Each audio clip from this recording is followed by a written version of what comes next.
So Zydeco is... First, it's the type of music, correct? Is that what it is first? Or? Well, Zydeco music and Zydeco dance are, there's both. It didn't start really getting called that, I guess, until like maybe the 50s or 60s. But Zydeco music originates from Creole music in Louisiana. And it's French-based. French and African based. And for a long time, what I understand from a lot of musicians, Creole musicians too, they'll tell you that in Louisiana, like...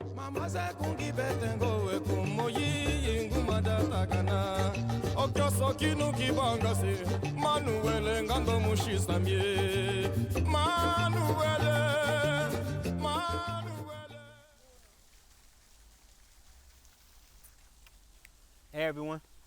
On today's episode of the 2 Feet Podcast, we had on the wonderful and incredible Miss Jessica Donley. She was born and raised in Louisiana. She grew up dancing Cajun, Zydeco, Jitterbugging, as well as bouncing. She's an amazing person, man. I love her energy and her vibe, man. Jessica is a writer, a yogi, a dancer, a choreographer. She's a Reiki practitioner, man. She does it all, man. I first met Jessica dancing Kizomba, man. In this episode, we talk about, her childhood in Louisiana, her time in Ecuador when she went to visit there. Great episode, man. I'm so happy she came on the show. Thank you so much, Jessica. Let's jump right into it. Hey, everyone. Welcome to today's episode of 2 Feet Podcast. I'm your host, Terrence Greer. I'm joined by the wonderful Miss Jessica Donley. How you doing today? Good. Shut up. So if I'm not mistaken... New Orleans rain. Yeah. It's actually a nice little background. Ambiance. Yeah, that is very nice. Especially for Sunday, right? Yeah, it's perfect. So if I'm not mistaken, you have quite the background. You are a choreographer. You are a... Choreographer. My fault. Choreographer. You're a dancer. You're a medium. You are a lot of things. I'm blanking on the rest of them. Oh, yeah. I practice Reiki. I teach yoga. Travel. I think the dance enthusiast part is probably the main part. Okay. Yeah. Yeah, born and raised in New Orleans, correct? Yeah. Mm-hmm. Well, born in New Orleans and raised Baton Rouge, or? outside of New Orleans. Okay. On the River Road. Okay. So that's kind of what people would maybe say coon-ass country. I know that sounds kind of like people hear that and they're like, whoa, calm down. Yeah. And it's like, that's like the no, sticks though, right? No, it actually means just like people who live off the land, like bayou kind of people. So... I'm curious. Shrimping, fishing, hunting, crawfishing, crabbing. Like, I grew up in doing all that? Yeah. Okay. Yeah. Yeah, I grew up in that environment. Like Zydeco dancing. Yeah. Lindy Cajun dancing, Zydeco dancing. Not Lindy Hop. It's what we call jitterbug. So I grew up, some people call it swing out, hand dancing. It's what you do to, like, rhythm and blues music. Okay. I'm curious then, speaking on all that, I guess, what was your childhood like growing up in Louisiana then? It was all about being outside. Okay. I mean, the best part of growing up in Louisiana was, like, always had good food, fresh food, music, dance, and we just spent a lot of time outside. Okay. When we weren't at school, we were outside. Everything was outside. All right, so I know. Yeah. Mm-hmm. So we grew up fishing, hunting. My brothers had guns, hunting and stuff, building little huts with palmettos, those little palms, crawfishing. Yeah, I mean, just the whole thing, just being in nature. You say you have brothers, I guess, where are you at in, like, that order? I'm the youngest. Okay. I'm the baby girl, as my dad of how many? 3. Okay. So it's boy, me. Oh, shit. And I'm curious, I guess, how was that being the baby girl? Did you get treated the best or get picked on? People would think I get treated the best. But I'm here to say it wasn't this way. Yeah. I had to really fend for myself in a lot of ways. I had to be tough. Okay. I had to, in a lot of ways, I feel like I grew up like a boy. You had two older brothers, no, of course. No crying, get over it, keep it moving. Yeah, how about you? It ain't that serious, it ain't that bad, and all of that. So.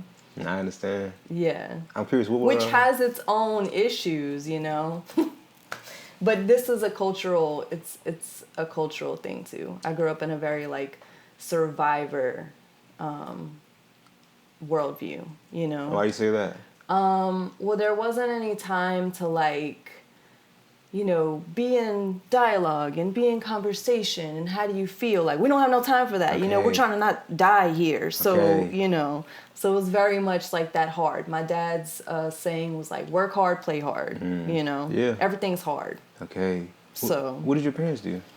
My dad worked construction. There's. He definitely worked hard. Yeah. So there's all the chemical plants along the river road Is it Garysville, Gainesville? What was it? Garyville. Garyville, So okay. Garyville, there's a plant called Marathon, and anybody who grows up in that area knows about Marathon. And most people work at these plants. There's, they're all along the river between here and Baton Rouge. There's just all these chemical plants.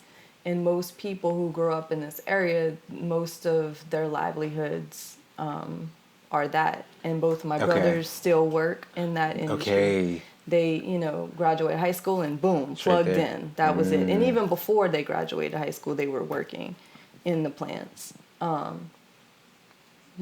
It's not the healthiest thing to do, but you make money from jump. Okay. Because it's oil industry. Yeah, exactly. That's big in Louisiana, right? Yeah, so this was my family's kind of thing. And then my mom was a school teacher. Okay. Sure enough. I do understand that. So I'm curious, I guess maybe what were some of your hobbies as a child growing up? I would say singing, dancing. I would spend a lot of time by myself, actually, outside. I would choreograph, dances. Like dances? Okay. Yeah. And sing, and I don't know, I was saying, play outside and build stuff, So, I'm curious, were you big into sports because your brothers were not really? They're not. They're not into sports at all. Really? So I started playing soccer at second grade, and then I played until I graduated high school, and that was my sport. Okay. Yeah. Yeah. So enough. Yeah. I get you. I mean, because I think why I got put in it initially, and I wasn't really interested in it initially, but my mom was like, well, it's free. Hey. So let's just let you do that. Yeah. Because I wanted to take dance classes when I was younger. I saw my friends taking dance classes and working up to being in point shoes. And I was like, I don't want to do that, But it was always a money thing. Okay. And so I had to play soccer. Okay. Or do the free dance things. If our school function had a dance thing, then I would do that. Or some, other opportunity. Yeah. So grew up with the love of dancing then? Yeah. Okay. Well, it was also, my dad dances. Really? My dad's a great dancer. And he actually taught Is that the Zydeco? dance for a you while. told me this. Yeah. Yeah. And, So he's from, Louisiana as well? Both your parents? Or? Yeah. So my mom is from New York City, actually. That's a whole other story. Sure enough. But so I grew up around my dad's family. He dances, his mom danced, and then his sister. So I grew up dancing with him, and I think that was the only, I feel like my dad knows how to love with his food. Okay. He cooks or dance. Okay. He not, when you grow up in that kind of survival kind of environment, there's not a lot of affection. So through food and through dance, that was kind of how you knew oh, there's some love and affection here. That was kind of the appropriate mediums or the safe medium, without being too vulnerable or something. so yeah, I grew up, like, I have no memories of not dancing, you know. I've been dancing forever. Yeah. Yeah. Let me ask you this, you know, for maybe someone out there who may not be familiar with Zydeco dancing. With Zydeco. Could you describe that? Yeah, so I know this is an international show, so we need to inform. So Zydeco is first is the type of music, correct? Is that what it is first? Or? Well, Zydeco music and Zydeco dance are, right. you know, there's both. It didn't start really getting called that, I guess, until like maybe the 50s or 60s. But Zydeco music originates from Creole music in Louisiana. And it's French based, French and African based. And for a long time, what I understand from a lot of musicians, Creole musicians too, they'll tell you that in Louisiana, like Cajun and Zydeco, they weren't like distinguished, they weren't differentiated. Okay. It was just all Louisiana French music, because the folklore was kind of like mixed in together. And then like during the civil rights and all these things, it started being like, all right, this is Zydeco, like this is Creole music, this is for the people with African blood or whatever, and then this is like Cajun, like for like the people who don't have the African blood. So it started getting like more separated in that time of like the 60s or whatever. That's what I understand. I get you. But it's all just like French folklore music from Louisiana, and like a lot of the music in the Caribbean and in Latin America and in Mexico and in Texas, like with the conjunto and stuff, it started out with all string instruments, and then later the accordion got introduced to the Americas, and then the sound started changing. Same thing with merengue and you know, Dominican Republic, and same thing with vallenato and conjunto. Like the accordion kind of changed the sound. It was the same thing with Louisiana music. It was all like fiddle and strings. All the melody was coming from that sound, and then the accordion, and then with the piano accordion, you have the rhythm and blues sound from New Orleans coming into Zydeco music. So I don't know why I'm talking about all this, but like this is sort of like the gist. And I mean, there's so much history out there you can learn about Zydeco. I think the best place to get the history is just talking to the people and what they remember. Yeah, you know, definitely. And so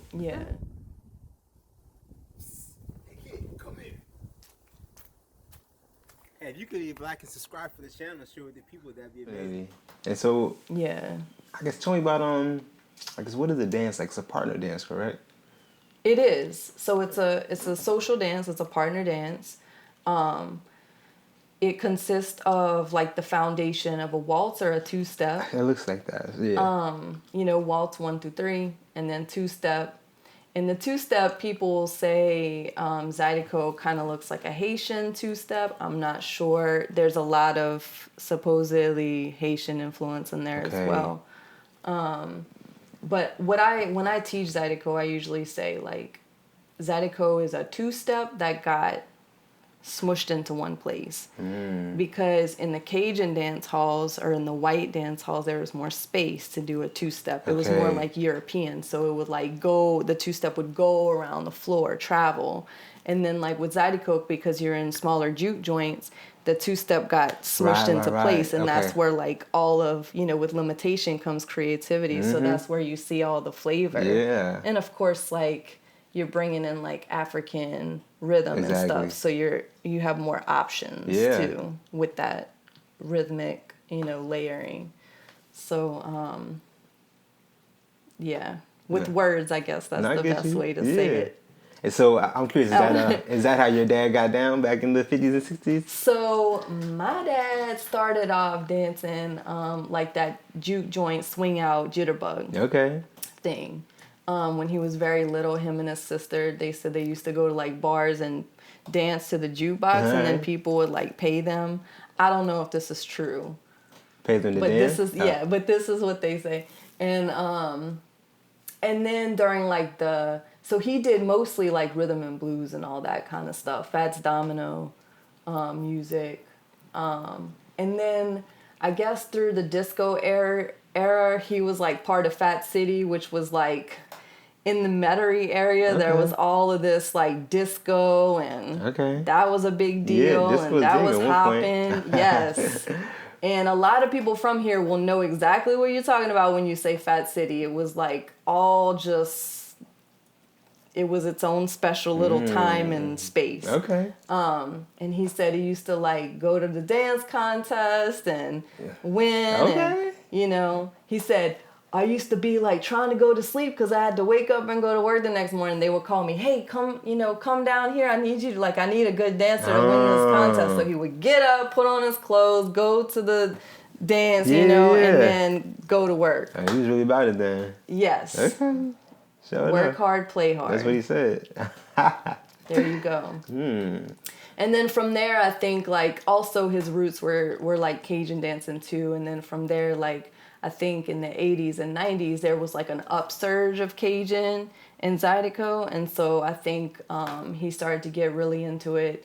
And then he got really good at Zydeco dancing. And then people used to like pay him to travel and teach. Okay. And then there's also every November, there's a Zydeco cruise that leaves New Orleans. And he gets paid sometimes to teach. That's really cool. Yeah. That's really nice. Mm-hmm. That's what I'll bring right there, huh? Yeah. And, you know, the thing, too, to recognize, I think, about social dance is that it's very connected to social partner dance. When you grow up learning dance culturally in a cultural setting, not in a class. Right. It's also tied to gender roles. You know, it's so heavily tied to culture, you know. The man is the leader. The woman is the follower. This is what it looks like. This is what you have to do. You know, strong cultures have gender roles like this, you know. So I feel like it's one of the shadow sides of social dance. Okay. Is that, you know, and nowadays we say in dance classes and partner dance classes, leads and follows. Exactly. We don't say men and women because you can switch back and forth. Because now we're kind of taking it out of, we're evolving it. We're saying like, okay, this is a beautiful part of culture. We want to take that part, but we don't necessarily want all the gender oppression that comes with that. You know, we want to be fluid when it comes to who wants to lead and follow and the gender behind that, or the gender roles behind that. But growing up in it, I have to say, like, the gender roles were very specific. Okay. You know, a woman would never lead a man. Okay. Ever. A woman could dance with another woman. But even so, it was like you were playing. Nobody was, like, leading. I get you. I understand that. So there were, like, you know, the thing about these dances is they're connected to culture. When you're dealing with culture, you're dealing with layered things, you know. Yeah. It has its shadow side, it has its beauty, and then it has its shadow side too, you know. I understand that. Yeah. So I'm curious, how important was music in your household growing up? Very important. Yeah. Always music. So and all kinds of music, Zydeco specifically, or just everything? Zydeco, Louisiana music, rhythm and blues. Yeah, rhythm and blues, just that old, you know, Fats Domino style rhythm and blues music. That was always, you know. Did you get tired of it or not even? I mean, yeah, through my adolescence, because I wanted to listen to like Boyz II Men and Mariah Carey and Whitney Houston. And No Doubt, you know, I got into Gwen Stefani, No Doubt, and all this, you know, and so I wanted to listen to that. And so when we would be driving around, we would try to change the station. My dad would be like, I can't dance to that. If I can't dance to it, we can't listen to it. And then we would put it back on the danceable, what he considers danceable, that he knows how to dance to, you know. So it's very like, that was always the case, you know.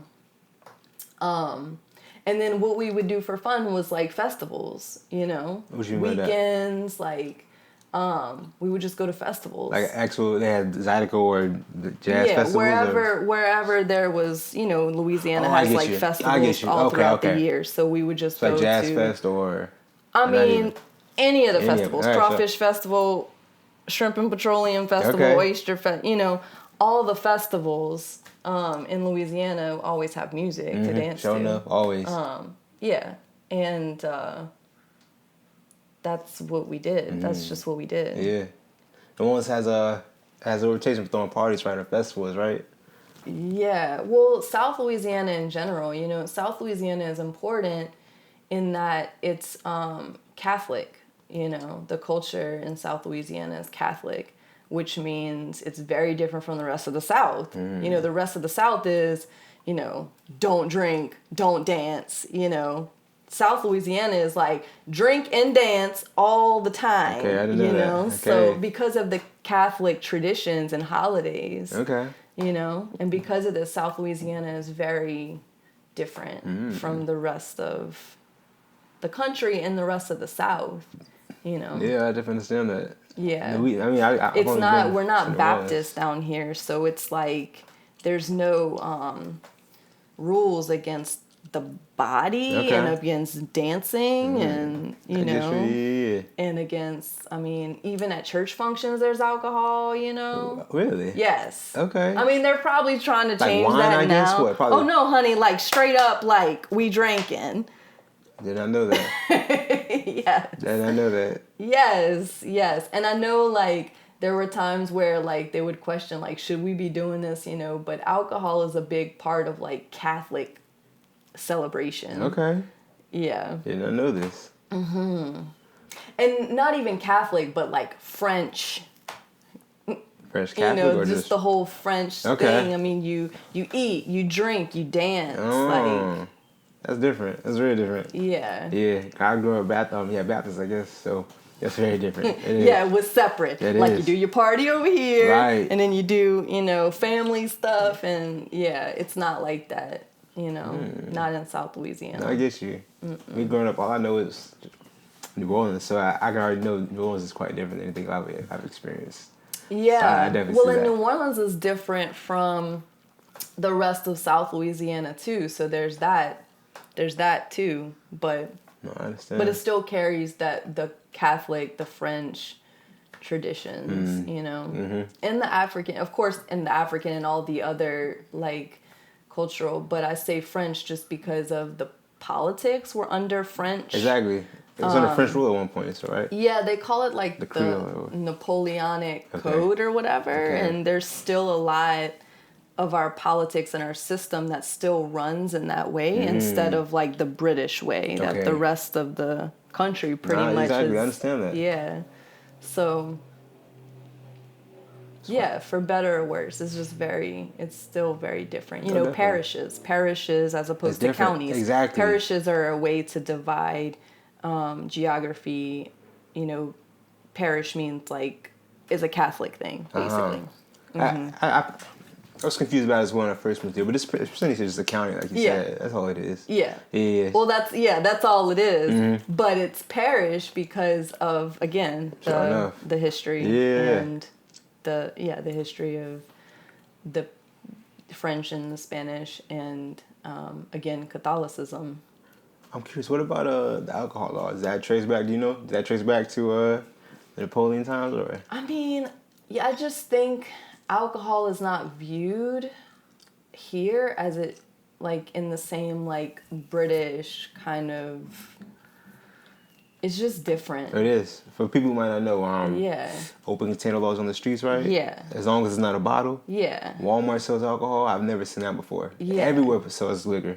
Yeah. It's not government run or state run at all. I'm coming from Virginia where they have ABC stores. So it's strictly government ran, closed at 6 on a Friday. Right. You can't get liquor after that. Yeah, and we Jon Stewart did this on the Daily Show years ago. It was hilarious because we have drive-through daiquiri and alcohol places all over the place. Not just like, there's that place that does it. It's crazy. It's everywhere. And so the caveat is they can't put the straw in the drink. They cannot give you an open straw and put it in the drink. You have to do it yourself. Because you can't drink and drive, but you can literally drive through, pick it up,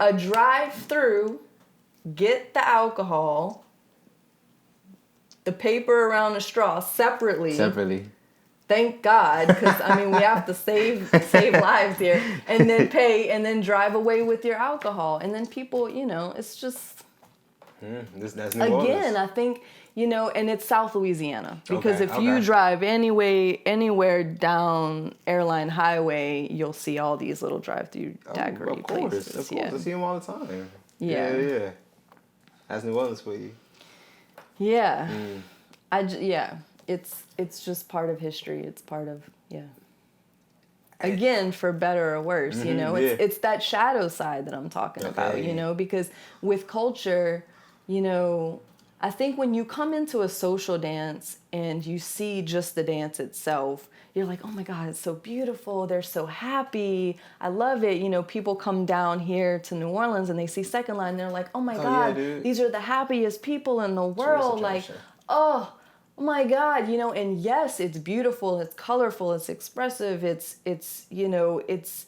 a celebration of overcoming, it's a celebration of so much, but it's also got a shadow side to it, which if you're not in it, you don't see it. You just see like all the beauty, like, oh my God, this is a perfect place. Like, Okay, yeah. I'm curious, what's the, can you speak on the shadow side of a Second Line, or what do you mean? The shadow side of Second Line? I mean, is it what it stands for, or like what? No. So the shadow, I guess the shadow would be like all of the trauma and all of the stuff that created that expression, Yeah. Has New Orleans always been kind of, I guess, a poverty city, or? New Orleans is just in general, I think, like a really heavy place. It just holds a lot. Okay. And geographically it holds a lot, right? Everything comes down and it's like a bowl. It literally is below sea level. So it literally is, and it holds a lot of stuff. And what does that mean, to hold a lot of stuff? I mean, it holds a lot of history, it holds a lot of memories, it holds a lot of energy. It carries a lot. It's heavy. Yeah. It's got a heavy, and especially if you grow up in it, it's got a weight to it. Yeah. For better or worse, it's also got a lot of wisdom. It also has a lot of, again, like memories and heritage and beauty because of what has been endured and overcome. But it's definitely not a place where you think of like innovation and progress. Okay. And you know what I mean? Like you don't put that with New Orleans. Silicon Valley, you put like a rich history and culture with New Orleans. I understand that, and I agree with that definitely. Yeah. I'm curious how, and we'll get to it, but your time in maybe California or like Ecuador, how that was different. But I guess before we get to that, say you're growing up in Louisiana and everything, what happens after you graduate high school? After I graduate high school, well, because my brothers didn't go to college, I wanted to go to college. Okay. My dad was like, well, why are you going to do that? He wanted you to go to the chemical plants or what? I mean, well, that would have been immediately lucrative, yes. But he also said, why don't you become a doctor or a lawyer? Why would you go to college unless you're going to do something like that? Okay. Yeah. Because in his world, he moved up. He barely graduated high school. He moved up in this company with just that education to being a project manager in these plants, which, as we know, makes a lot of money. And he moved his way up from pipe fitter, from pipe fitter to millwright and all these, welder, supervisor, superintendent, And so in his world, he's like, why are you gonna do all of that unless you're gonna be a doctor or a lawyer? Like he doesn't understand, like the academic world is very foreign to him. But my idea, and I'm a dreamer, so I'm I'm like, I'm gonna go to college and I'm gonna learn all the things. And I found out that you could study anthropology, and I was like, because I was fascinated by culture. Okay. Like in high school, I would go to Barnes and Nobles and sit in the world music section. This is when you still bought CDs and you listened to them. And I would just sit there and listen to all the music in the world, and like all the music from Latin America and Africa like appealed to me, right? Because it had that strong rhythm. And I was just like, I felt like I was like traveling to different places by listening to music, all the music. Experience of it. And so like when I found out you could study anthropology, I was like, whoa, why would I study anything else? You know, and I wasn't thinking like, oh, well, is it lucrative and is it going to make money? I was just like, this is what I love. So I studied that, and then I studied dance. And in my mind, like that's what made sense, you know, anthropology and dance, because that's me, like that's just me. So I studied it. And then all of my anthropology projects had dance elements to it, and all my dance projects had anthropology and cultural elements to it. And I just kept like cross-pollinating the two. You were able to mix, I guess, what you love though, right? Yeah. Dancing and other cultures. Yeah. And a lot of professors in college took me under their wing and saw like all this potential in me, I guess, you know, and just wanted to make sure I didn't lose that love and light that I had like about dance in the world. Because even right now talking about it, like I feel like all of it, you know, like it's something that just makes sense to me, you know? Yeah. So like, you went to LSU, right? First I went to UNO, and then I transferred to LSU after, but I did graduate from LSU. Right. Yeah, and just had some really great people who mentored me, and you know, kind of just told me like, yeah, like you got it, because my family was like, what are you doing? What? You can't live like this, like you're gonna die, you know, because again, like the survival thing. And so they weren't not supportive of your degree? No, and my mom actually just stopped talking to me at one point. She was like, I just can't with this, you know.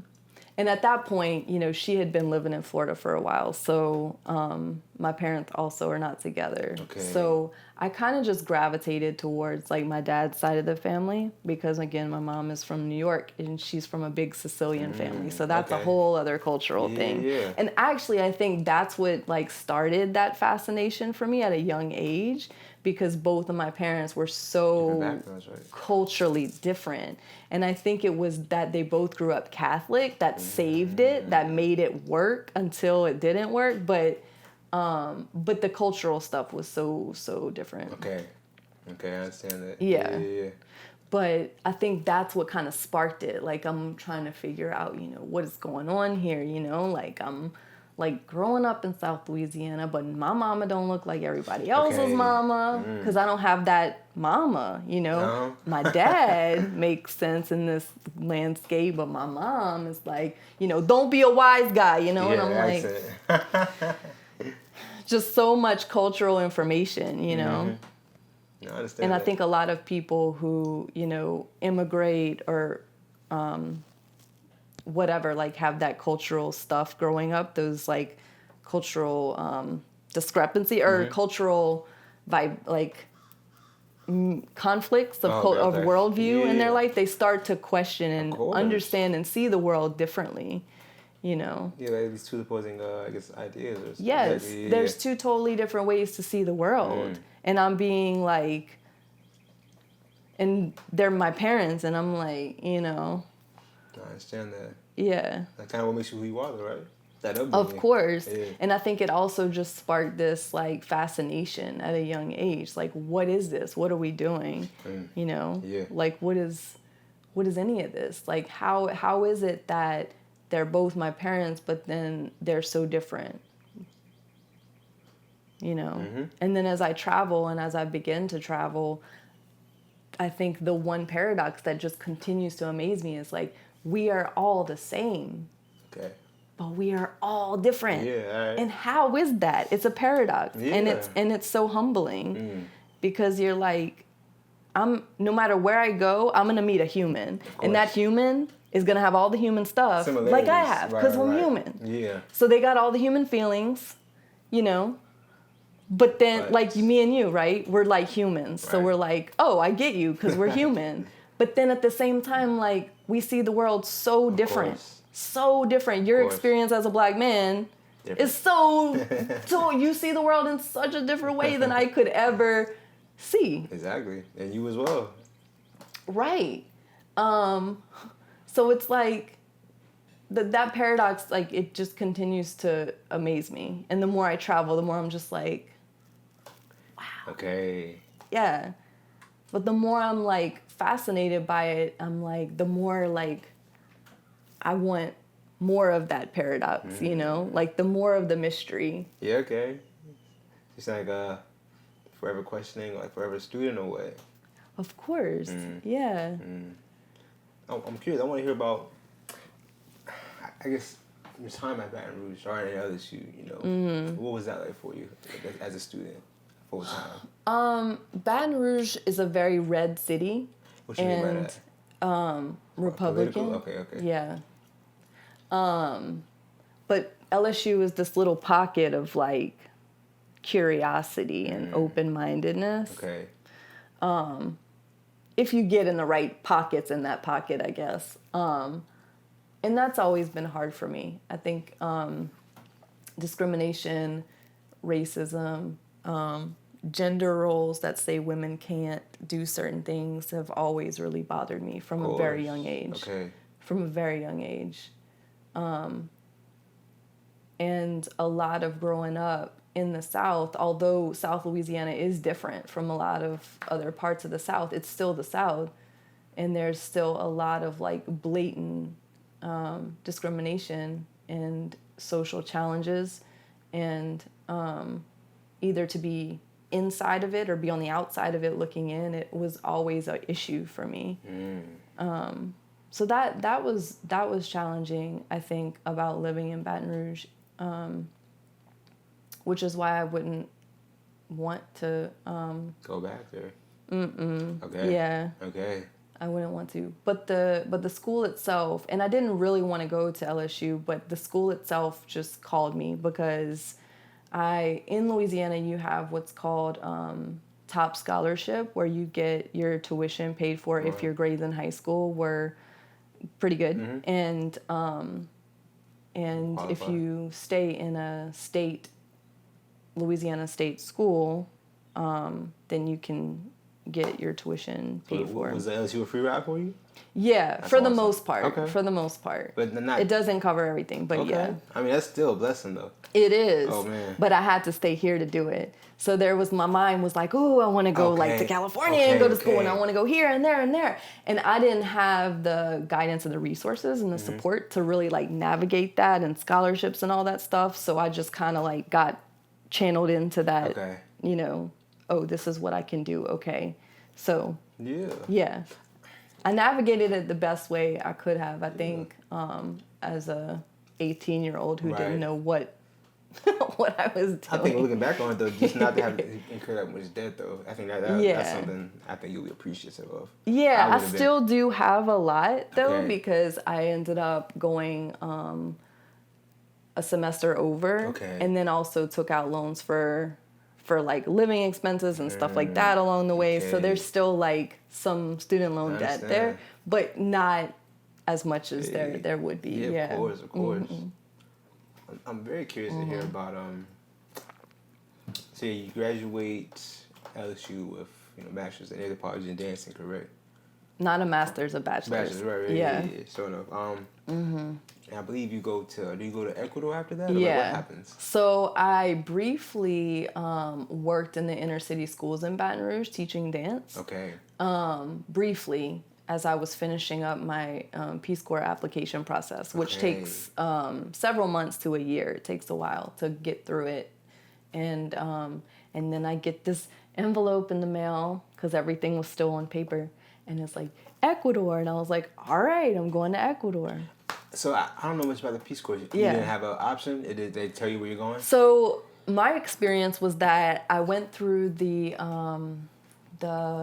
application process and the interview process, and based on everything that you talk about with the people, you get assigned a country. Okay.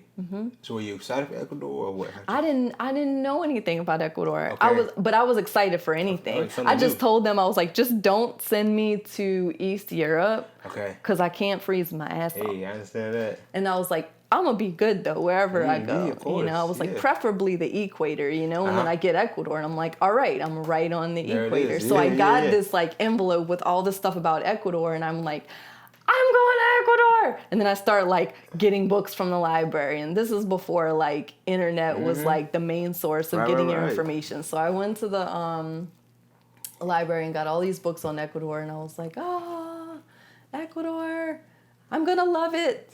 You know?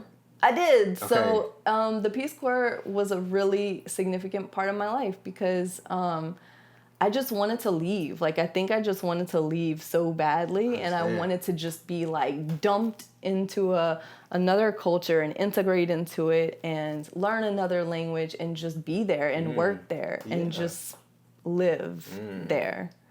And so my experience is that we went through a short training in Miami, and then we went through a 3-month training in the mountains in Ecuador. And then from there, the group that I went with, they sent us all to our sites by ourselves. And I think a lot of people think the Peace Corps is like, you're in a group and you're like doing things together and you're living together. No. So like JFK's vision of the Peace Corps was that an American would go, a person from the United States, let me say that, because person from the United States would go and be by themselves in a community for 2 years or more, however the service lasts, and integrate in the community. And that would create peace. Okay. Right? So, and that was his vision. And I really like took that to heart when I went in it. So I was like, I just want to be in my community and integrate. And so I did. And the closest volunteer from me was about an hour away. Okay. On a bus. Yeah. So you truly were solo. Yeah, you live in your community and you work in your community.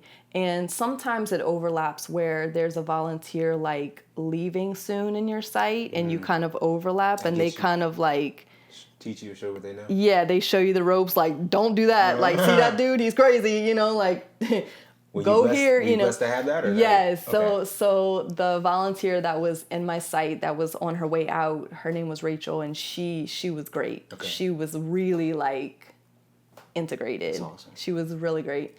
And so by the time she left, I felt like, okay, like this is my site. Like I live here. It's like I never, I don't know, I didn't feel unsafe. Yeah. And there was another volunteer, I think, in my group who was sent to the same site, but she left. I don't know. So there's always a lot of moving pieces of like testing things out and experimenting with different things.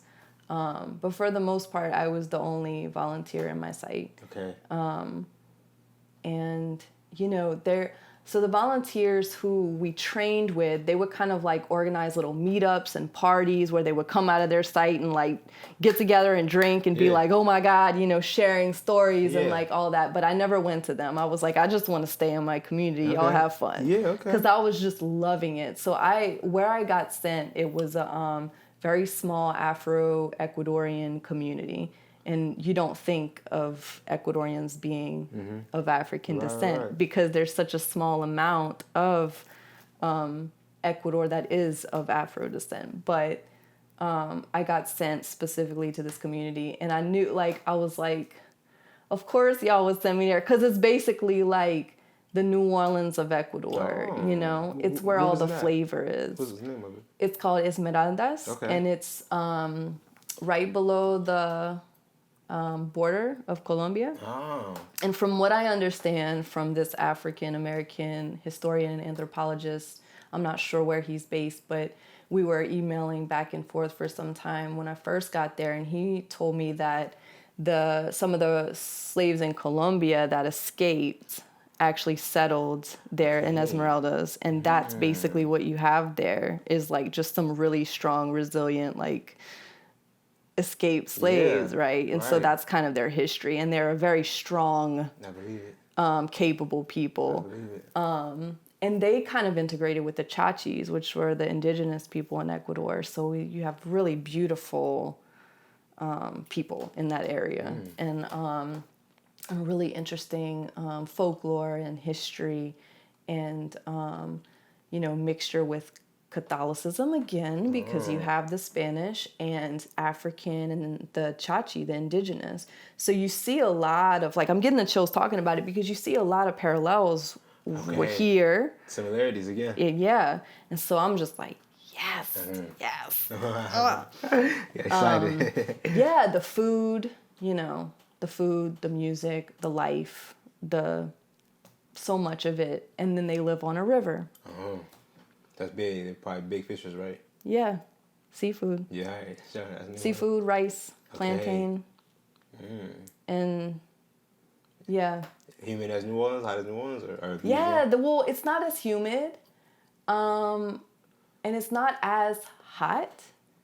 It's really it's just really basically a rainy season and a dry season is what they have down there.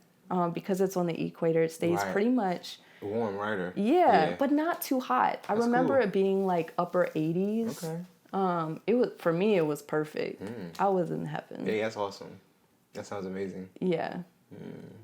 And I integrated immediately because I just started dance. As soon as I got there, I was like, let's dance. I was like, let's just dance. I'm dancing. They, of course, they have reggaeton on the radio, and then they love salsa. They love they love Puerto Rican salsa a lot. Okay. And then they have the vallenato from Colombia, and then they have their own marimba music, which was that's their cultural, stuff. And it's basically,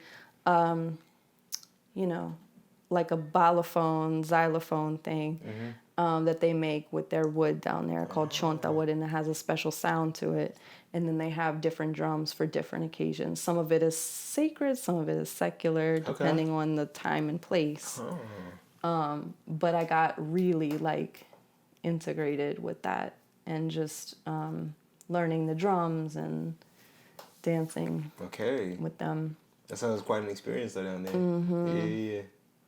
So you're down there for what, 2 years or how long? I was in Esmeraldas for a little over 2 years. Okay. Yeah. And what brought you back? It's interesting. I always tell people, well, my service was done, so I came back. But honestly, there was a point at the end where I was like, do I live here? Do I live here and stay here? Because I loved it so much. And so many people towards the end of my service were like, you should put your little dance school. Everybody would go to Jesse's dance school. And I'm like, I know that, but could I actually make a living? And also I was just thinking, am I okay with being a big fish in a small pond kind of thing? Because I still want to do more training, and I still want to learn more. Yeah. And of course I could learn a lot. I could continue to learn about their culture and their stuff, and that would be a continuous learning process. But as far as the art form of dance and all that, I felt like I had to come home and fulfill that part of my dream. Real quick, I'm curious, what were some of your day-to-day duties or activities back in Ecuador? What were you working or? Yeah, so my work looked like a lot of things at different times. So initially I got sent there to work with an organization that works with children that work on the street. So they say education is free, but most kids don't go to school, so they work, So I got sent there initially to work trying to matriculate them and get them into school and literate, and at the same time accepting that maybe they wouldn't have the resources to go to school, and what's the best way to support them working as children, working and providing for their family. What's the best way to support that reality? Okay, Nutrition, hygiene, all the things, HIV, drug awareness, all the things. Okay. There's a lot of Different world gangs. down there. Yeah. Different world. Yeah. It's very different. Very different worldview and very different orientation to life. And so I guess in working with that foundation initially, I started to learn about all the barrios. Is that You know, right? all the different neighborhoods along the river and who likes who and who's allies and who's rivalries and all about the gangs. And I got to learn a lot about Esmeraldas by working with all these children and meeting their parents and understanding about their lives. So that was a really good, like, kind of initial place to start to understand, because one of my concerns about doing community development work is that, like, I don't go imposing what I think. Of course, at that time, I was still, like, really young. You know, I was, like, 21 or 22. Very young, yes. I was very Definitely. young and naive and full of good intentions, you know? But, like, I think I still had this concern of, like, I don't want to impose what I think you need. I want you to tell me how I can help you. Yeah. I want you to tell me, like, what I can do. Because I don't, also my concern was I don't want to leave and have whatever I do not be sustainable. True. You know, if I leave, then everything we did just stops and you know, like, for then what's the point? And Exactly. I guess, like, the people, you know, and I used to voice my concerns to, like, the staff in the Peace Corps, you know, people, and they would say, well, like, you just being there, you know, does so much more than you could think, you know, you just going in these classrooms and in these barrios, you know, and I get that, like, there are certain things that there's certain things that get transferred, you know, that stay. But I mean, for me to, like, I guess, make the time and the energy, like, worth something, I just, like, you know, wanted the work to be sustainable. And I think the relationships were going to be sustainable just because I was so, like, wanting to connect. And so that I still keep in touch with all of them, all the people that I worked with and just fell in love with. You know, I did work at a women's prison for a while. I did small business work with mothers. I did cultural preservation work with the dancers and the musicians, talking about, like, how they could sustain themselves, you know, like, how they could have a space of their own, how they can, you know, take ownership and not be exploited. There's a lot of, like, you know, there's a question when you're dealing with, like, these rich cultures, like, of exploitation. And of course, so how can they, like, create an infrastructure around themselves so that when people come in, they can say, oh, actually, this is the process that you have to go through to get us to perform or to get us to, you know, instead of, like, oh, you're going to pay us, like, some change. Okay, we'll go because we're on survival mode. We'll take whatever. So, like, kind of, like, working with them in that. And that was some really, like, I learned a lot, actually, with that. Writing grants with them just, like, opened up this whole thing of, like, autonomy, like, oh, if we write grants, then we can actually, like, have some, it's an empowering thing to receive a grant and then, you know, be able to say, this is what we want to do, and not, like, just beg for, like, money as we go, but, like, write a grant, be clear on what we want to do, receive the grant, and, like, carry this project out. You know, it's kind of like, I don't know, a way to take ownership and a way to establish themselves as, like, professionals, and not just, like, this novelty. Right. Yeah, but that, you know, again, that was, like, a learning process for me too. I believe it. I don't feel like I was some expert, although a lot of them would come to me and ask me for things. Okay. You know, but it was interesting just being from the United States and knowing what we know about money and budgeting and all these things that we learn just because of the way our culture is, like, that we have something to offer. Right. And of course, everybody wants to learn English. Yeah, I said that they, you know, probably was strictly Spanish down there, correct? Or yeah, well, they're Spanish too. different. Yeah, because when I got there, I was like, What y'all talking about? Okay, that's quite a barrier as that's well. like if somebody were to come like to the third ward and try to learn English. Not this place for it. Or like Opelousas or like the River Road and try to learn English. It's like, yeah, if you learn British English in a school and you come over here, it's like good luck. So that was cool though, you know. But yeah, I think, you know, the most powerful part about Peace Corps for me was just integrating and just living within a worldview that wasn't my own. And it was constantly, you know, people say like, oh my God, the bugs and the weather and the malaria and all the things. And it's like, you know, that wasn't even the challenging part. Okay. You know, I got sick a lot. Really? Food poison and giardia and dengue fever and parasites all the time. Really? Yeah, just so sick. That's so funny. But that wasn't really like the hard part was like the cultural stuff, you know, and the communicating, you know, and the meeting of worldviews and making sure that like I didn't lose myself in trying not to offend anyone, but also was mindful and culturally sensitive not to offend. It was like this constant reconciliation of worldviews. And I think that, you know, that's the challenging part. That's quite challenging, definitely. Because you're living there. Right. You're not on vacation. You're living there. That was where I lived. And you didn't have no close neighbors, really, right? So then this person was an hour away, right? Oh, well, the other volunteers. Right, the volunteers, right. But I had neighbors, yeah. But someone who you could relate to, I guess. Right, exactly. And when we could meet up, that's what we talked about. Because she was around the same age as I was, and yeah, so we had a lot to talk about. I believe it.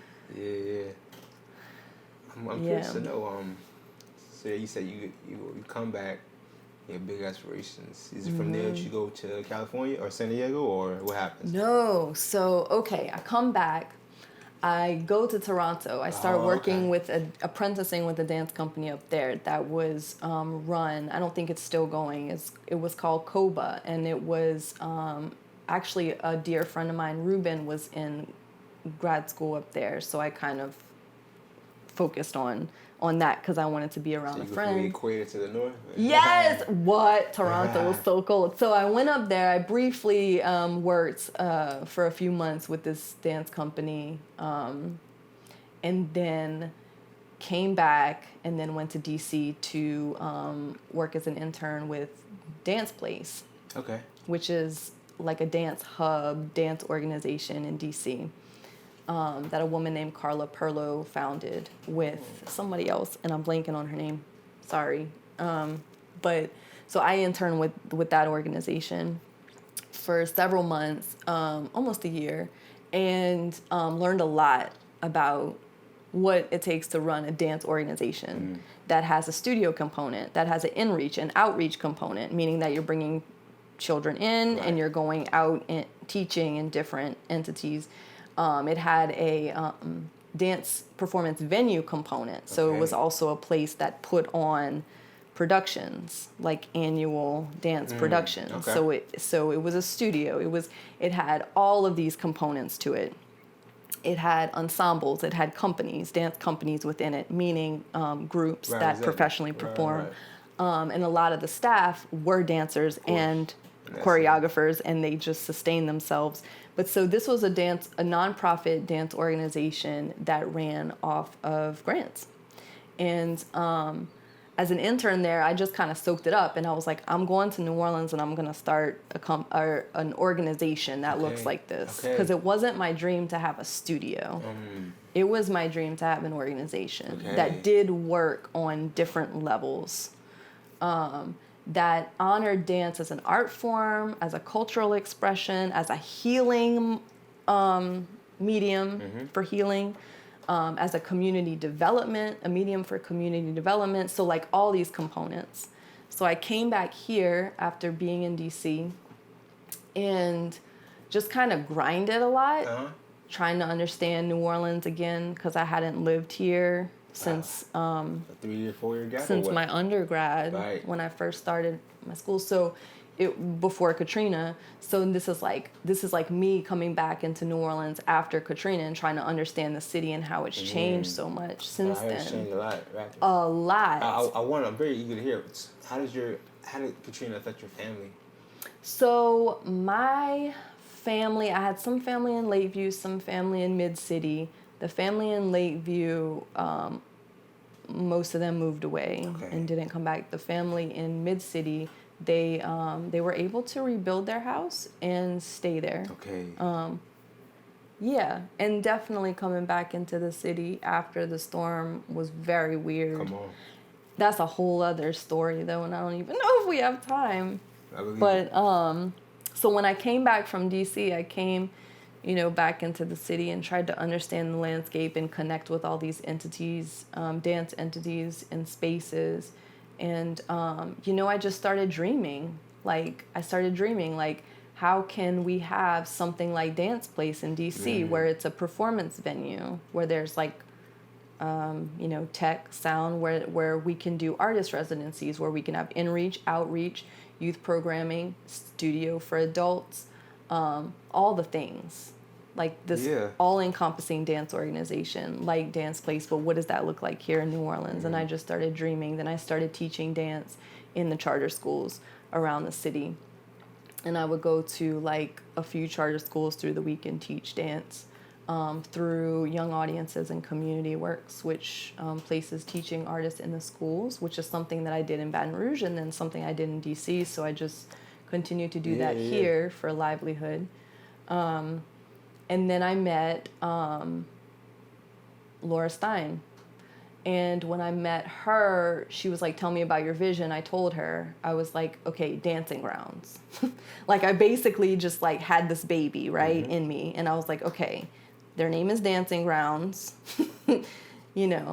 I had the logo somewhat designed at that time, the name, the idea, the vision, based on this organization in DC. And then we just started doing little things here and there. She created a dance studio out of her living room. So we just started doing events in her living room, basically. And meeting with people, holding community forums, because one of the things that I didn't want to do, and this is all Peace Corps based stuff, one of the things I didn't want to do was come and just impose something. Right. I recognized that, New Orleans is my city. It's the city that I claim because it's a city that I know. However, there's a lot about New Orleans that I don't know, and I haven't lived here. Right. And I need to understand what is going on already. What are people doing already, and what are the needs? Right. Is there a need for this organization? I want to birth it, but is there a need for it here?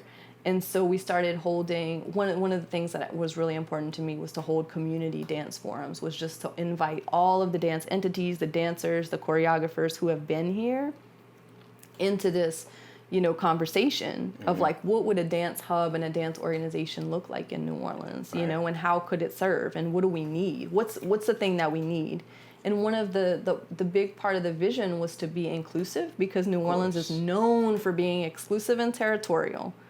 Oh, they're doing that, so I'm going to go over here and do that. Oh, they're doing that, so I'm going to go over here. And then after a while, you have all these little entities with walls up around it, and you can't get down. Yeah. And you've been in New Orleans long enough to know that that's true. And It's still true. It's not as true as it used to be, but it's still true. And so part of the vision was to be guys, if we do some stuff together, if we share some stuff, we actually can get more done. Definitely. But there's a lot of cultural and historical and social and racial stuff in all of that. Of course. So it's not as easy. It's easier said than done. And so there was a lot of cultural sensitivity that has to go into this kind of work. But we started moving really fast. We got our 501c3 really fast. And for me, it moved way too fast, actually. I was slow down. I think the most important thing is to show up, to do good work, to create healthy relationships, and then let it grow up naturally. Right. I didn't want to pour Miracle Grow on it. I just wanted it to be organic. Yeah. And that was one of my words, like organic, do good work. That was how I wanted to grow it. But I think there was a lot of excitement in making it happen, and it grew really fast. And then shortly after we got our 501c3, maybe a year after, I got married. And then I moved to California. So I moved to California because I got married, because he was in the military. And then from there, I kind of like branched off from DancingGrounds. I was on the board for a little while and stayed in conversation. But at this point, DancingGrounds was definitely like, the vision was kind of curving towards Laura's vision, the other co-founder, and I kind of stepped out. So it's almost like I gave custody over of my child to one parent and I left. And it was really, really hard because it was my baby. Of course. And it still is my baby, but it's growing up in a way that I guess that's what the community needs, you know? And then a lot of the vision did go to the wayside, that a lot of parts of the vision that were mine did go to the wayside when I left because it was mine. But the parts that are still there are the youth programming, the adult studio, taking plenty classes. Dance for Social Change. Like, these things are still going. Right. Yeah. And so that's cool. It's doing good work. And that's all that like I can hope for. You know. So I definitely know Joshua Hernandez. I know he does his church program there as well. Yeah. At one point there. He still does. And I've taken plenty of classes at DancingGrounds. It's a very nice community. Very cool. It's a special place, and people all over the country know about it now. You know, you talk to dancers, and they're like, DancingGrounds, and I'm like, shout out. Yeah. So I'm curious. So you know, I guess you go off to California, you come back, and I guess I started noticing you in the Kizomba singing, I believe. Kizomba. Kizomba. Yeah, so I came back, I traveled a little bit through Asia and did some stuff, and then I went to Philly for a while, and then I went to, through Europe for a while. I did an artist residency in Bulgaria, and then I came back home. Okay, you're quite the traveler. Yeah, and then I came back home almost 2 years ago now. And so when I was in Europe, I went to Lisbon. And it was an accidental, Lisbon, Portugal. It was an accidental trip, actually. I wasn't planning to go to Lisbon, but something happened with the flights where I ended up in Lisbon, and I stayed for a month because I fell in love with Kizomba and Samba and all the immigrants from Angola, but Cabo Verde, Brazil, Angola, I mean, like, the sounds and the movements and everything. And I don't usually, like, sit down and watch people dance in those environments, but I was just like, this is so beautiful. Like that zouk music, right, or what? Yes. Well, it was like, I mean, Peter can explain all the ins and outs of the music, but there was a lot of, there was a band from Cape Verde, that would play a lot at this place that I went to. There was Kizomba night. There was, different. I mean, they knew like all the differences between it. They would have DJs and bands some nights. I just loved it all. Like, I don't know all the nuances behind all that stuff. But I know this one is the capital for Kizomba. Apparently. Yes. That's what they say at least. And Samba and So that's where you first picked it up then? Or you that's not where I noticed it. I've been knowing about it for some time, but I think that's where, because I ended up in Lisbon, I was like, all right, this is what I'm about to do here, because I knew, like, it was here, and I was like, okay, this is, this is about to go down, and that's what I did. As many nights of the week as I could, I went. Awesome. That's the best place to do it, too. Yes, and I just, like, slurped it up like soup. Just, it was so beautiful and so juicy, and yeah. And then so when I came back here, I was like, all right, I think we have Kizomba. Like, I think I heard something, because I know Peter had been doing it a little bit. I think Sergio may have started it first. Okay. Sergio and Mayumi. Okay. And then Peter took after Sergio. Okay. That's to my knowledge. Got it. So I knew that there was somebody doing something Kizomba related. And actually, I think Troy Anthony might have been the first one. You know Troy? Oh, yes. Yeah. So Troy, that's a whole other thing. So before the storm, I used to watch Troy and Georgette dance on Frenchman Street. This is before Katrina, and that's actually where I initially started. This was before Peace Corps. I was still a teenager. I used to that's where I first started absorbing like all the Latin dance and stuff on Frenchman Street. So Frenchman Street pre-Katrina was a beast. It was so good. It was. It's different now. It's different. It is. It's so different. It's so People different. I don't know. It's fluffy. It's kind of tacky now. It used to be more grounded. It used to be higher quality. It used to be just less. It used to be less tainted with tourism and partying. It used to be more about the music. It used to be more about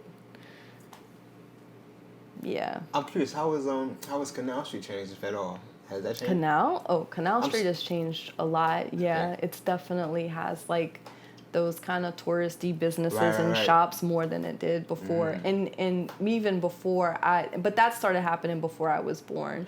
Like Canal Street used to be very fancy. Very, very, very fancy. Yes. This is where you got your suit tailored and your hat and your, Canal Street used to be very fancy. And then little by little, it started to get a little casual, I would say. Like, all right, not as fancy. And then now it's just straight up like tourist shops and stuff. Yeah. Like it's like kind of, I don't know. I mean, they did put the Sazerac Museum there, which seems like a way to kind of like commemorate some cultural something or another. But I don't know. Canal Street is. Yeah. And what about Bourbon? Has Bourbon always been like that, or? Bourbon is bourbon. Yeah, I think it'll always be that. I don't know. I understand. Just curious. Yeah.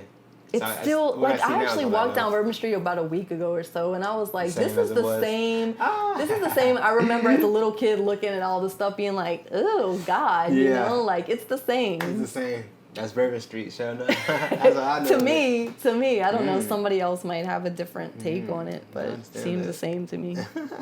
So you so Kizomba. So I got here. I was like, I have to find who's doing it. I found Peter. I started taking some classes with him, and it was so exciting. But then at the same time, I'm like, God, I wish we had a community.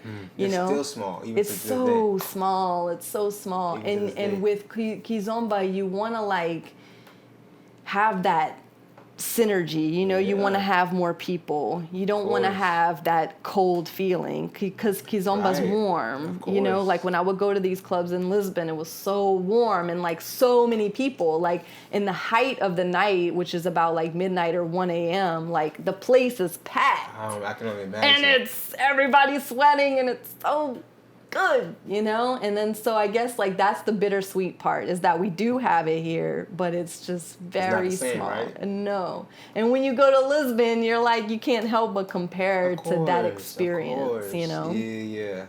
So I definitely understand that. So you come back, disappointed by the Kizomba scene. Well, I wouldn't say disappointed. I wouldn't say disappointed because I would just say like. Underwhelmed or what? Underwhelmed. Okay. Yeah. I understand. I'm curious. How did you I guess how did you get introduced to Kompa? Where did that come about? Kompa, that happened a long time ago too, around my teens. So, I had some Haitian friends here in New Orleans, and they introduced me to it. This was before the storm when I was younger. And so, I think, the thing about all the Caribbean stuff is that was kind of always in my space. But in my teens, I really got into it. In my teens, I really got into, listening to the sounds of Kompa and soca and I like soca. And just like dance hall and, salsa, bachata.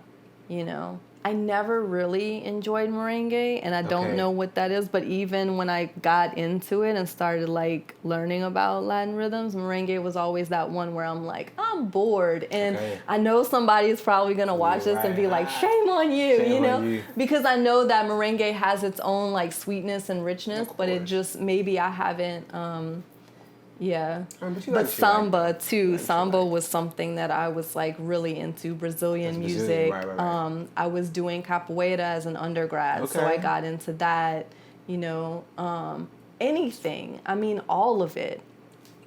Just like liked it, you soak enjoyed it it. up. And like Mm. I said, when I was a teenager, I would go to Barnes and Nobles and like listen to all these sounds. You know, all this international music. Yeah, and so same thing with Brazilian zouk, which is hilarious. Kind of new, Yeah, that was especially when in New Orleans.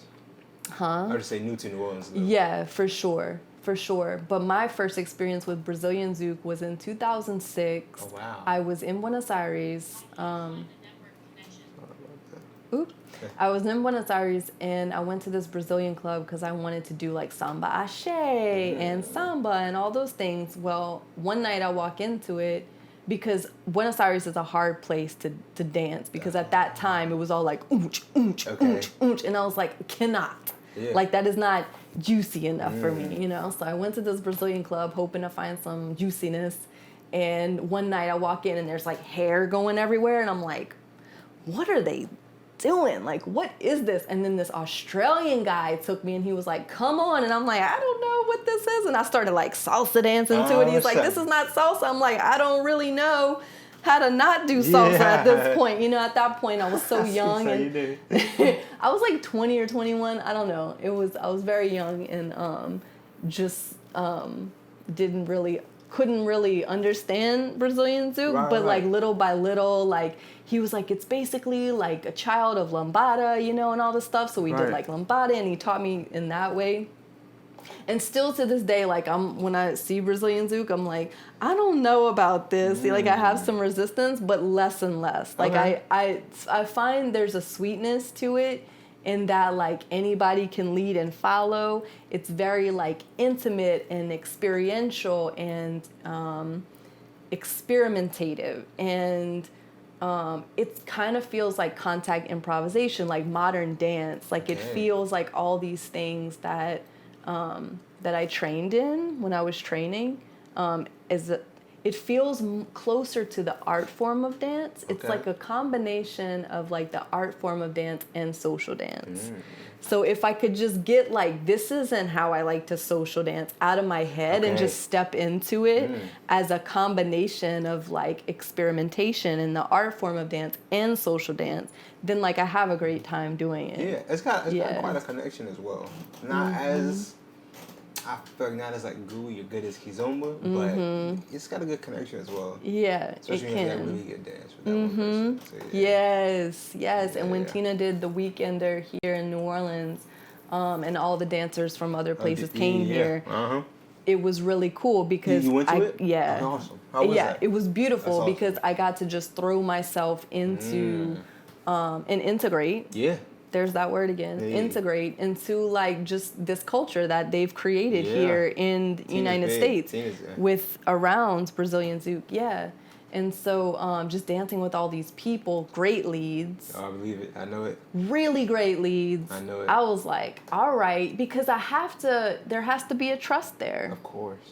But that's what anything, and so right? when you have a good lead, I think as a follow. A good leader, a good dance can maybe inspire you to want to do the dance more, yes. right? Yeah. And that's what's cool about Pierre, like he, same thing with Josh. Like when they show up as like a teacher and like a community builder, that's when like,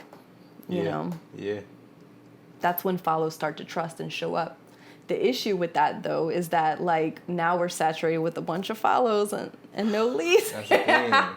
Is that just dance community in general, the social dance community in general? You know what? That's not the social dance community when you're dealing with culture. Like when it's in the culture, that's not the thing. Everyone does it then. But when you're taking a cultural dance out of its cultural context and putting it in the studio, that's the case. Okay. More women just wanna dance. And I've talked about this with Alexander. Alex. Oh, and Kelly? Yes, okay, I've talked about this with them. Yeah, I saw that. Well, we've talked about that. Like, what is someone's why as to why they show up in a studio? Okay. You know what I mean? Because we can talk about dance, but dance is just the medium. It's just a thing. But what is somebody's why that is getting into that dance studio? It's different for each and person, usually, right? it's a divorce, it's a breakup, it's a life shift, it's a loss of some sort. You know, something is shifted in their lives where they know that they need something and they need connection. They don't have it. They need to connect to themselves, to their bodies, to somebody else. They want more joy in their life. They want something that they're not getting in their life, and they think dance is going to be the thing. And so they show up to studios, their why, you know, so a lot of times, like, women tend to show up, you know, and put themselves out there, you know, because dance is a vulnerable thing, especially when you're learning it as an adult, you know. So you're novice. Yeah, and so for me, and this is the thing I love about Peter, is because he started. He started was like 30. Yes, because he started as an adult, and like not a young adult, but like, you know, I mean, he started, So because of that, he can teach people who start like that. He's empathetic towards it. Yes, and he knows what it's like. For me, that's sort of my limitation, because grew up doing it, right? Because I don't have any memory of not having dance or rhythm. So it is really hard for me to meet someone in that place or to understand it. You know, I don't know what that feels like. And I can't, you know, I can like sympathize, but I cannot really understand it. And that's what's cool about Peter. And that's why he's such a great teacher for beginners.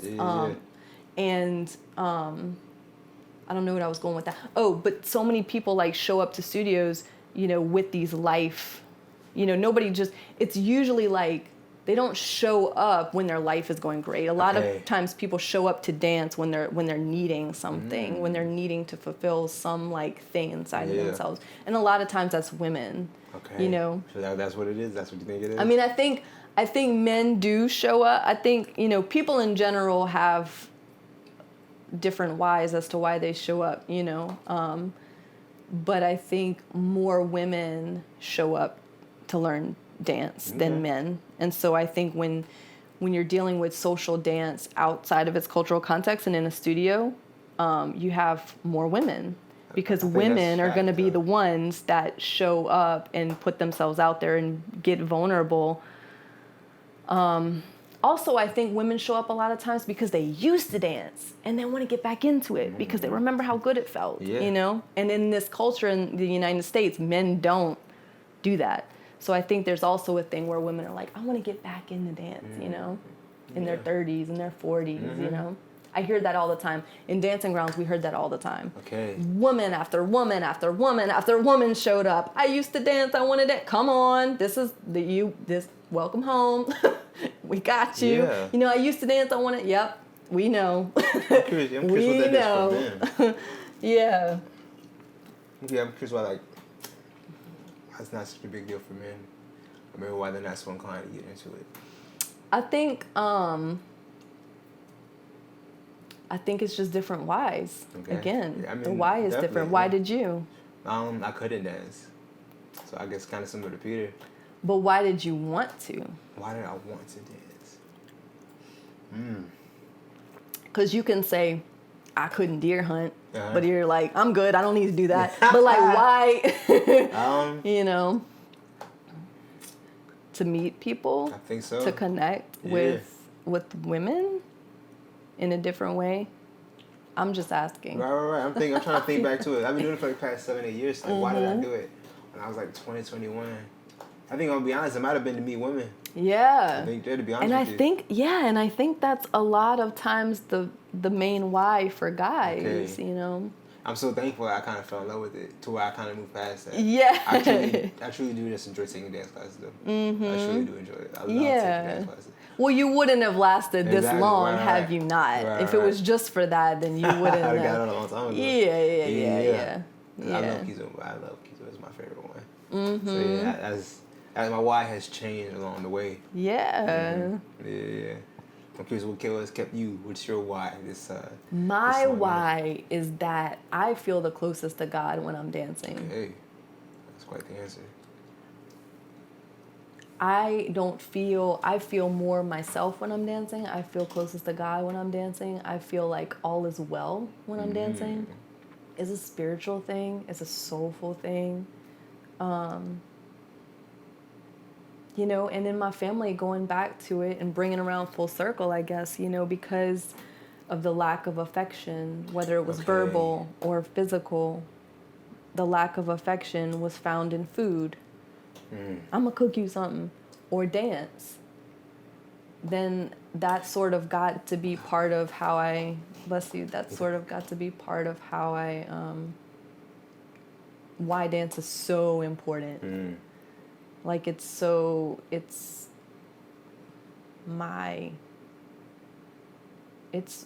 big part of my mental health, my spiritual health, physical health.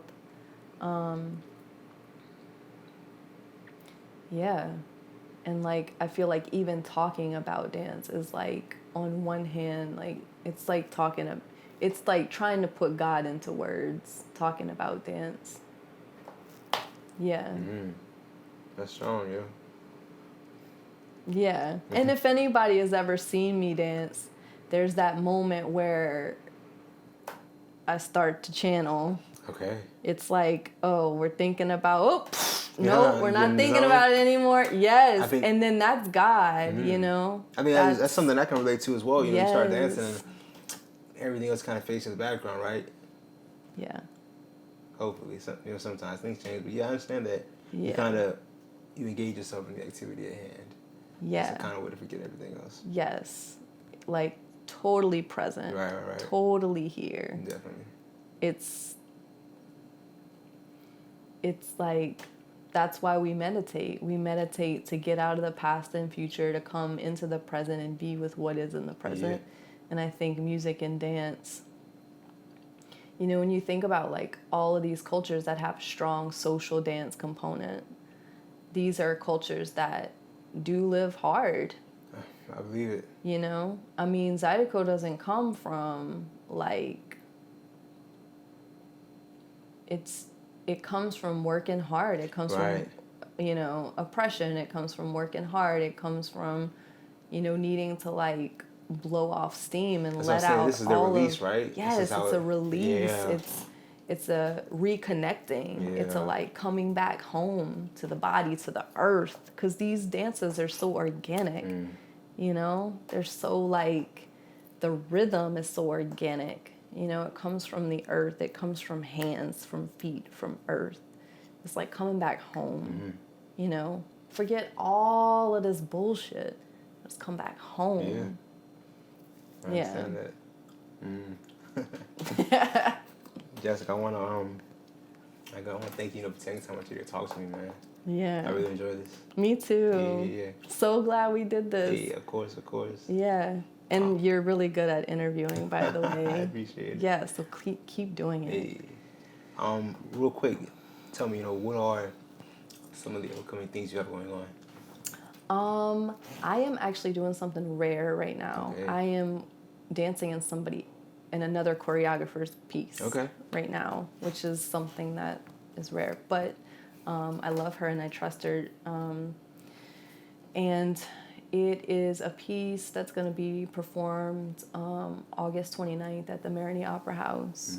It's going to be with live jazz music. Is that New Orleans? Or? Yeah, in New Orleans, with live jazz music. And there's going to be a sculptor there, and it's a show called What We Carry.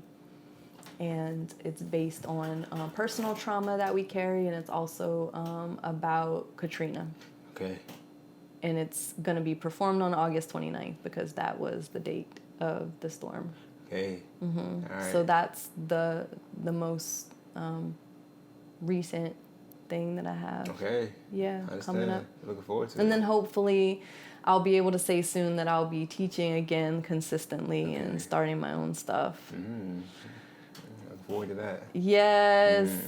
Yes, I know. It's been too long. So. Hey. And of course, I'll be at socials. Of course, yeah. See you around. Real quick, how can people get in contact with you? Jessica the Dancer at gmail.com is my email. Visceral Jessie is my Instagram. Jessica Donley is my Facebook. And Visceral Jessie at wordpress.com, I think is my website. I think that's it as well. I don't know it because I haven't been updating it that much. Okay. I'm going to get better at that. Yeah. I think that's it. Yeah. And if you just want to come to New Orleans and visit. Hey, that'd be the best thing to do. That'd be the best thing to do. Yeah. Like I said, Jessica, I really want to thank you. Truly enjoyed it. Yeah, me too. Any last words before we close this out? Oop, I touched the mic. It's all good, no worries. You straight? I don't think so, no. I think you like scooped it all out, you know? Like you scraped the insides pretty good. Sure enough. That's one way to put it. Yeah. You know, like there's that little part like, oh, I forgot that. Yeah, sure enough, yeah. I don't think we forgot anything. Awesome. Yeah, thank you. Yeah, no doubt. So, yeah, thank you so much, Jessica. I think that's a wrap it for Cool. this episode of the Tulipi Podcast. Thank you so much. Hey.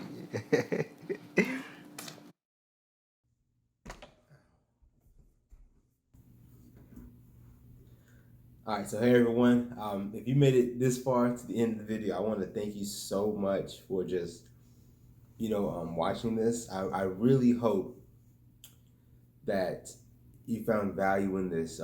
My whole goal in this endeavor is, to give a voice to people, to dancers, and to give value to the dance community.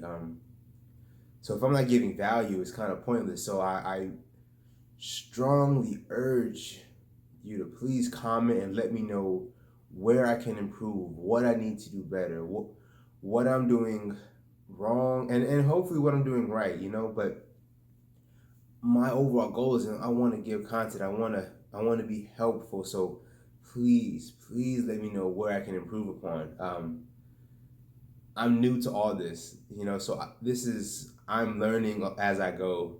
So I need feedback. Please comment and just let me know how I can improve. I would greatly appreciate that. That means the world to me, just to be able to interact with you all, have a conversation with you and just, see what you like and what you don't like. That means the world to me. I love interacting with you all. It means so much to me.